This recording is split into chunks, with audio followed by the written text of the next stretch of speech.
அன்பின் இரட்சகர் இயேசு கிறிஸ்துவின் நாமத்தில் வாழ்த்துக்கள். கடந்த 2 நாட்களாக எரேமியா தீர்க்கதரிசியின் புஸ்தகம் 25வது அதிகாரத்தை நாம் தியானித்து வருகிறோம்.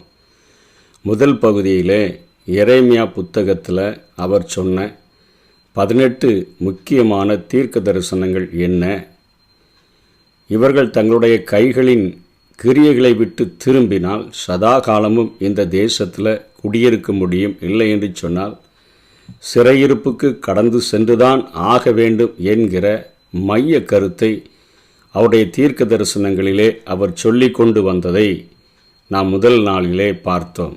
அடுத்த நாளிலே நேபுகாத்நேச்சாரை அவர் தன்னுடைய ஊழியக்காரன் என்று ஆண்டவர் சொல்லுகிறதற்கு காரணம் என்ன என்கிற பகுதியை நாம் பார்த்தோம். இந்த நாளிலே 10ஆம் வசனத்திலிருந்து கடைசி வரையிலும் ஆண்டவருடைய அந்த கோபத்தினுடைய பாத்திரம் அவருடைய கோபத்தினால் அது நிரம்பும் பொழுது எப்படி நியாய தீர்ப்பாக வெளிப்படுகிறது, முதலிலே அந்த நியாய தீர்ப்பு யாரிடத்தில் வெளிப்படுகிறது, பின்பாக அது எப்படி உலகம் முழுவதிலும் கடந்து செல்லுகிறது என்கிற காரியத்தை குறித்து இங்கே எரேமியா தீர்க்க தரிசனம் உரைத்திருக்கிறதை நாம் கற்றுக்கொள்ள முடியும்.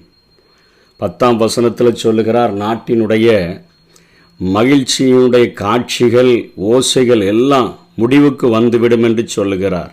அதாவது மகிழ்ச்சியின் சத்தத்தையும் சந்தோஷத்தின் சத்தத்தையும் மணவாளனின் சத்தத்தையும் மணவாட்டியின் சத்தத்தையும் எந்திரத்தின் சத்தத்தையும் விளக்கின் வெளிச்சத்தையும் அவர்களிலிருந்து நீங்க பண்ணுவேன் என்று கர்த்தர் சொல்லுகிறார். ஒரு இருண்ட காலம் அவர்களுக்கு இருக்கும். மகிழ்ச்சி இருக்காது, சந்தோஷம் இருக்காது, திருமணங்கள் ஆகாது, மணவாளன் மணவாட்டியின் சத்தம் இருக்காது, எந்திரத்தின் சத்தம், தொழிலின் காரியங்கள் இருக்காது, இருண்ட ஒரு தேசமாக அது மாறிவிடும் என்கிற காரியத்தை இங்கே தன்னுடைய ஜனங்களுக்கு முதலாக அவருடைய பாத்திரம் அந்த அவருடைய கோபத்தினால நிரம்பும் பொழுது அது எப்படி நியாய தீர்ப்பாக தன்னுடைய ஜனங்களுக்கு வெளிப்படும் என்பதை காண்பிக்கிறார். எரேமியா 7ஆம் அதிகாரம் 34வது வசனத்திலும் இதே போல மகிழ்ச்சியின் சத்தம், சந்தோஷத்தின் சத்தம், மணவாளனின் சத்தம், மணவாட்டியின் சத்தம் இவைகளெல்லாம் நீக்கப்பட்டு தேசம் பாழாகும் என்று சொன்னதை நாம் பார்த்தோம். ஏசாயாவும் தன்னுடைய தீர்க்க தரிசன புஸ்தகத்தில் 24வது அதிகாரம் 7ஆம் வசனத்தில் திராட்சரசம் துக்கம் கொண்டாடும், திராட்சை செடி வதங்கும், மனக்களிப்பாய் இருந்தவர்கள் எல்லாரும் பெருமூச்சு விடுவார்கள் என்று சொல்லுகிறதை பார்க்கிறோம். எரேமியா 25:11 இந்த தேசமெல்லாம் வனாந்திரமும் பாழுமாகும், இந்த ஜாதிகளோ 70 வருஷமாய் பாபிலோனின் ராஜாவை சேவிப்பார்கள் என்று சொல்லுகிறதை பார்க்கிறோம். ஓசியாவும் விட்டு வைக்கவில்லை. 2ஆம் அதிகாரம் 11ஆம் வசனத்தில் அவளுடைய எல்லா மகிழ்ச்சியையும் அவளுடைய பண்டிகைகளையும் அவளுடைய மாத பிறப்புகளையும் அவளுடைய ஓய்வு நாளையும் சபை கூடுகிறவர்களுடைய அந்த எல்லா ஆசரிப்புகளையும் கூட நான் ஓய பண்ணுவேன் என்று சொல்லி அந்த தேசத்தில் பண்டிகைகள், மகிழ்ச்சிகள், சந்தோஷங்கள், மாத பிறப்பை கொண்டாடுகிற காரியங்கள், ஓய்வு நாளிலேயே ஆண்டவரை ஆசரிக்க முடியாத சூழ்நிலைகள், சபை கூடி வருதல் ஒன்றுமே இருக்காது. அந்த அளவுக்கு நான் தேசத்தை நான் பாழாக்கப் போகிறேன் என்று சொல்லி தன்னுடைய ஜனங்கள் தங்கள் கைகளின் கிரியைகளினால விக்கிரக வழிபாடுகளை செய்தபடியினால தங்கள் கைகளின் கிரியைகளினால தங்களை அழித்து கொண்டபடியினால அவர்களை நான் சிறையிருப்புக்கு தள்ளுவேன் என்று சொல்லி தன்னுடைய நியாய தீர்ப்பை அங்கே வெளிப்படுத்துகிறதை பார்க்கிறோம். இங்கே ஆண்டவர் தன்னுடைய அந்த உக்கிரமான மதுபானம் என்று சொல்லக்கூடிய அவருடைய பாத்திரத்தில் அந்த அவருடைய கோபமானது ஒரு பாத்திரத்தில் மதுபானம் நிறைந்திருக்கிறது போல காட்சியளிக்கக்கூடியதாக இருக்கிறது.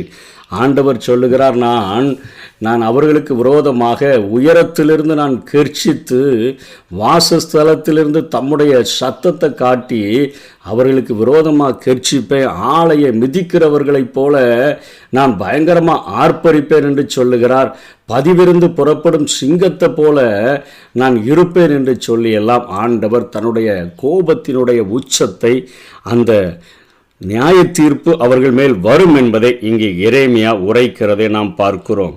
அதாவது 70 வருடங்கள் நீங்கள் அங்கே பாபிலோனுக்கு சிறையாக கொண்டு போகப்படுவீர்கள், 70 வருடங்கள் நிறைவேறின பின்பு நான் பாபிலோன் ராஜாவினிடத்திலும் அந்த ஜாதியினிடத்திலும் கல்தேயருடைய தேசத்திலும் அவர்களுடைய அக்கிரமத்தை விசாரித்து அதை நித்திய பாலிடமாக்கி என்று சொல்லுகிறதை பார்க்கிறோம். இங்கே இந்த அதிகாரத்தில் 29வது வசனத்தில் ஆண்டவர் என்ன சொல்லுகிறார் என்று சொல்லி பார்த்தோம் என்று சொன்னால், இதோ தீங்கை கட்டளையிட நான் என் நாமம் தரிக்கப்பட்ட நகரத்திலே துவங்கும் பொழுது நீங்கள் தண்டனைக்கு தப்புவீர்களோ?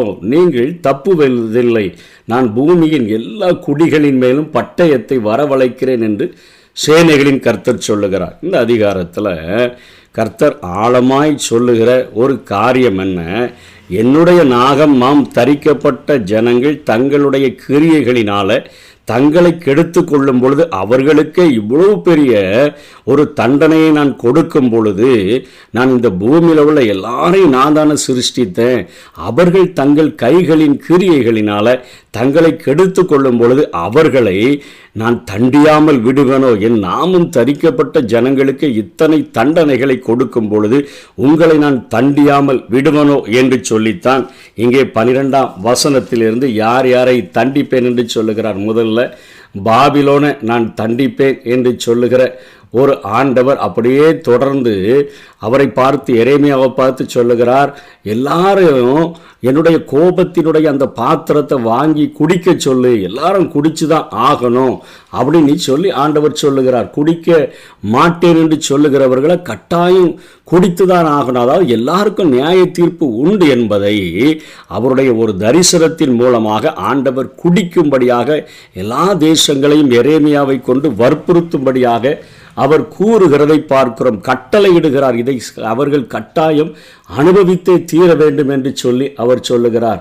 19ஆம் வசனத்தில் எகிப்தின் ராஜாவாகிய பார்வோனுக்கும் அவன் ஊழியக்காரனுக்கும் அவன் பிரபுக்களுக்கும் அவனுடைய எல்லா ஜனத்துக்கும் கலந்து குடிக்கிற அனைவருக்கும் ஊத்ஸ் தேசத்தினுடைய எல்லா ராஜாக்களுக்கும், அதாவது யூதாவின் அங்கு கிழக்கு பகுதியில் உள்ள யோபு வாழ்ந்த இடம் அவர்களுக்கும், பெலிஸ்தருடைய தேசத்தில் இருக்கிற எல்லா ராஜாக்களுக்கும், அங்கே பிரபலமான பட்டணங்களாகி அந்த அஸ்கலோனுக்கும் காசாவுக்கும் எக்ரோனுக்கும் அஸ்தோத்தில் மீதியானவர்களுக்கும் ஏதோமுக்கும் மோவாபுக்கும் அம்மோன் புத்திரருக்கும் தீருவனுடைய எல்லா ராஜாக்களுக்கும் சீதனுடைய எல்லா ராஜாக்களுக்கும் சமுத்திரத்தினுடைய அக்கறையான தீவுகளின் ராஜாக்களுக்கும், அதாவது தீரு சீதோன் என்றால் தாய் மகள் பட்டணம் என்று அவைகள் அந்த கப்பல் வணிகத்தில் சிறந்து விளங்கின அந்த பட்டணங்களினுடைய ராஜாக்களுக்கு, அதே போல தேத்தானுக்கும் தேமாவுக்கும் பூசுவுக்கும் கடையாந்திரங்களினுடைய அனைவருக்கும், அரபி தேசத்தில் உள்ள எல்லா ராஜாக்களுக்கும், வனாந்திரத்தில் கலந்து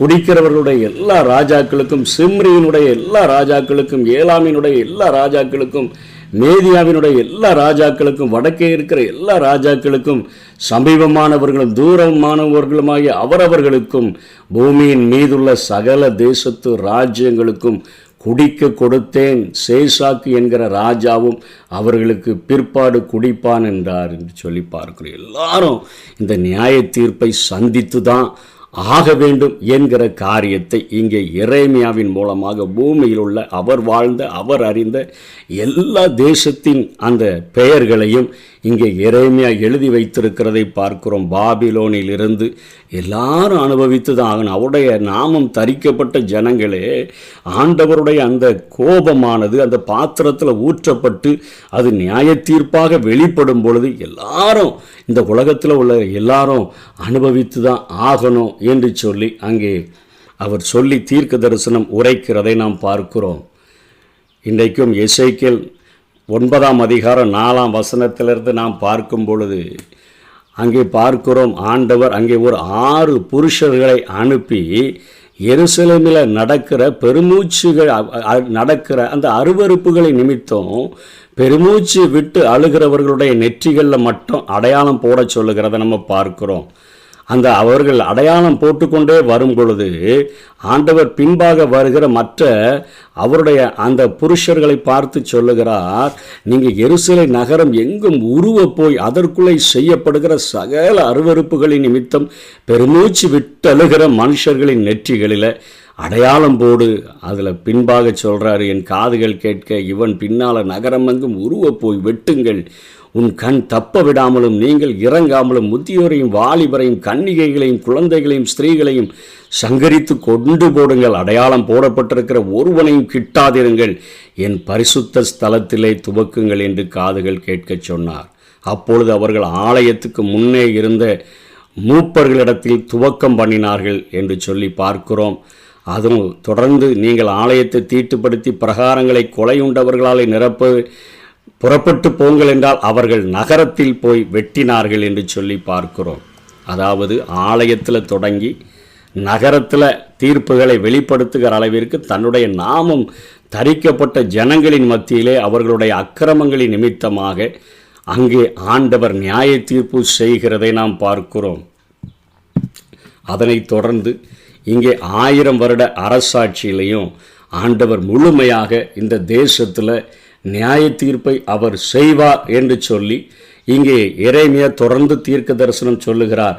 32ஆம் வசனத்தில், இதோ ஜாதி ஜாதிக்கு தீமை பரம்பும், பூமியின் எல்லையிலிருந்து மகா புசல் எழும்பும். அக்காலத்திலே பூமியின் ஒரு முனை துவைக்கி பூமியின் மறுமுனை மட்டும் கர்த்தரால் கொலையுண்டவர்கள் கிடப்பார்கள். அவர்கள் புலம்பப்படாமலும் சேர்க்கப்படாமலும் அடக்கம் பண்ணப்படாமலும் பூமியின் மேல் ஏறுவாவார்கள் என்று சொல்லி மெய்ப்பர்களையும் நான் நியாயம் தீர்ப்பேன். அவர்களும் அலர்வார்கள். மந்தையில் பிரஸ்தாபமானவர்களே, சாம்பலில் புரண்டு கதறுங்கள். நீங்கள் வெட்டப்படவும் சிதறடிக்கப்படவும் உங்கள் நாட்கள் நிறைவேறின. உச்சிதமான பாத்திரம் போல் விழுந்து நொறுங்குவீர்கள் என்று சொல்லி இங்கே ஆண்டவர் தன்னுடைய சபைகளை குறித்தும் இந்த உலகத்தில் நடக்கப் போகிற காரியங்களை குறித்தும் மீண்டும் ஆண்டவர் இங்கே எரேமியாவின் மூலமாய் சொல்லுகிறதை பார்க்கிறோம். இதை பேதுரு எப்படி விளக்குகிறார் என்று சொல்லி 1 பேதுரு 4வது அதிகாரம் 7ஆம் வசனத்தில் பார்த்தோம் என்று சொன்னால், எல்லாவற்றிற்கும் முடிவு சமீபமாயிற்று. ஆகையால் நீங்கள் தெளிந்த புத்தி உள்ளவர்களாக இருங்க. ஜெபம் பண்ணுகிறதற்கு ஜாக்கிரதையாக இருங்க. எல்லாரிடத்துலையும் மேலாக ஊக்கமான அன்பு செலுத்துங்க. முறுமுறுப்பு இல்லாமல் ஒருவரை ஒருவர் உபசரியுங்க. பெற்ற வரத்தின்படியே பற்பல கிருபையுள்ள ஈவுகளை பகிர்ந்து கொடுக்கிற நல்ல உக்கிரானக்காரனை போல ஒருவருக்கொருவர் உதவி செய்யுங்க. போதித்தா தேவனுடைய வாக்கின்படி போதிங்க. உதவி செய்தால் தேவன் தந்தருளுகிற பலத்தின்படி உதவி செய்யுங்க அப்படின்னு சொல்லிட்டு தான் 17ஆம் வசனத்தில் சொல்லுகிறார், நியாய தீர்ப்பு தேவனுடைய வீட்டில் துவங்கும் காலமாயிருக்கிறது. முந்தி நம்மிடத்தில் அது துவக்கினால் தேவனுடைய சுவிசேஷத்திற்கு கீழ்ப்படியாதவர்களின் முடிவு என்னமாயிருக்கும்? இன்றைக்கு ஆவிக்குரிய இஸ்ரவேலர்களாக வாழக்கூடிய நம்ம இப்படிப்பட்ட பாவத்தில் தரித்திருந்தோன்னு சொன்னால் 15ஆம் வசனத்தில் சொல்கிறார், உங்களில் ஒருவனும் கொலைபாதகனாவது, திருடனாயாவது, பொல்லாங்கு செய்தவனாயாவது, அந்நிய காரியங்களில் தலையிட்டு கொண்டவனாயாவது, பாடுபடுகிறவனாவது இருக்கக்கூடாது. ஒருவன் கிறிஸ்துவனாய் இருப்பதினால் பாடுபட்டால் வெட்கப்படாமல் இருந்து அதிநிமித்தம் தேவனை மகிமைப்படுத்த கடவன்.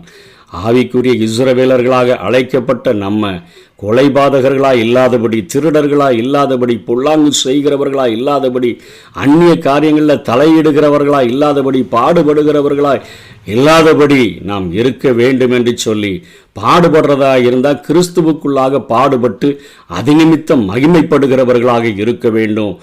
ஏன்னா நியாய தீர்ப்பு தேவனுடைய வீட்டில் துவங்குகிற காலமாக இருக்கிறது.